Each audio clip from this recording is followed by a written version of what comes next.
Sir हा बोल ना. मी नवीन लॅपटॉप घेतला आहे. मला याच्यात नवीन अँटीव्हायरस टाकायचा आहे. मी कोणता टाकू? लॅपटॉप नवीन घेतलाय? हो विंडोज ऑपरेटिंग सिस्टीम आहे का? हो विंडोज ऑपरेटिंग आहे? हो. अरे मग तुला त्याचा स्वतःचाच अँटीव्हायरस आहे ना, आणि तो पण खूप स्ट्रॉंग आहे. म्हणजे तो सर्च कर आणि रन कर, व्हायरस निघून जातील. हो बघायचं कसं करायचं. बघ मग इकडं बारवर क्लिक करायचं, MRT हे सर्च करायचं. या ठिकाणी याला राईट क्लिक करून रन अँड ऍडमिनिस्ट्रेशन करायचंय.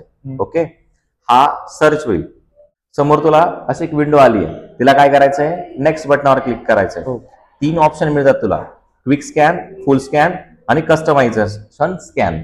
आता मला काय करायचंय, तिघांपैकी कोणतंही घेऊ शकतो, पण आता मला क्विकच करायचं. मी क्विक वर क्लिक केलंय आणि नेक्स्ट म्हणतोय.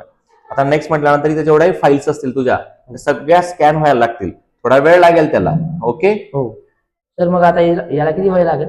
याला पूर्ण सगळे जे सॉफ्टवेअर असतील तो स्कॅन करतो, आणि त्यात कुठल्या प्रकारचे व्हायरस असतील तो ते सिलेक्ट करून त्याला डिलीट पण करतो. म्हणजे तो त्यात ठेवतच नाही. स्कॅन झाल्यावर तो जे आपले जे काही व्हायरस असतील ते सगळे निघून गेल्यानंतर तो एक रिपोर्ट देतो आपल्याला, आणि तो रिपोर्ट आपण बघू शकतो की त्यात काय काय होतं, काय काय गेलंय.